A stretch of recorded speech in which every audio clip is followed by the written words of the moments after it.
যা গরম পড়েছে রোজ এইরকম ঠান্ডা ঠান্ডা একটা ড্রিঙ্ক না হলে চলে না। আজকে তাই আবার একটা ড্রিঙ্কের রেসিপি নিয়ে আমি আপনাদের সামনে চলে এসেছি। খুব সহজ সহজ ড্রিঙ্কের রেসিপিগুলো আমি আপনাদের সামনে শেয়ার করি।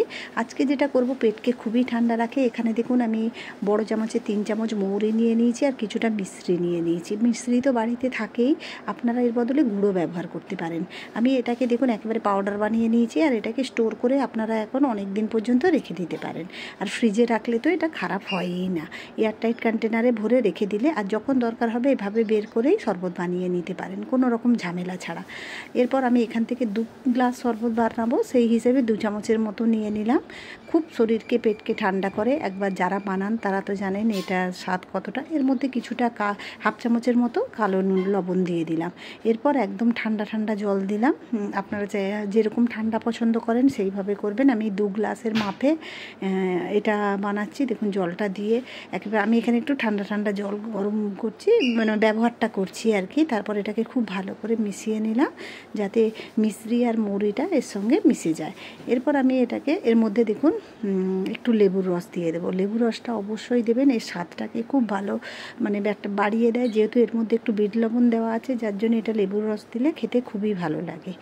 লেবুর রসটা দিয়ে দিলাম, দিয়ে এবার এটাকে একটু ভালো করে মিশিয়ে নেব যাতে সব কিছু খুব ভালো করে মিশে যায়। এইভাবে যারা বানায় তারা জানেন এর স্বাদটা কী। আর এইভাবে আরেকবার বানিয়ে দেখুন, খুব ভালো লাগবে, খুব ঠান্ডা ঠান্ডা লাগবে আর শরীরের পক্ষে খুবই উপযোগী। দেখুন আমার সব উপকরণগুলো মিশে গেছে, ভালো করে হয়ে গেছে। এবার একসঙ্গে গুলে গেছে আর মৌরিটা 2 থেকে 3 মিনিট একটু ভিজিয়ে রাখলে বেশি ভালো হয়। এরপর আমি এর মধ্যে একটু ফ্রেশ পুদিনা পাতা দিয়ে দিলাম।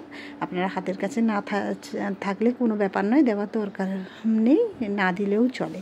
দিলে এর একটু গন্ধটা একটু অন্য ধরনের চলে আসে। আর এটা পুদিনার পাতার ফ্লেভার তো সবাই খুবই পছন্দ করে। চলুন তাহলে এবার এটাকে ঠান্ডা ঠান্ডা সার্ভ করে দেওয়া যাক। আমি প্রথমে আবার একটু করে পুদিনা পাতা দিয়ে দিলাম।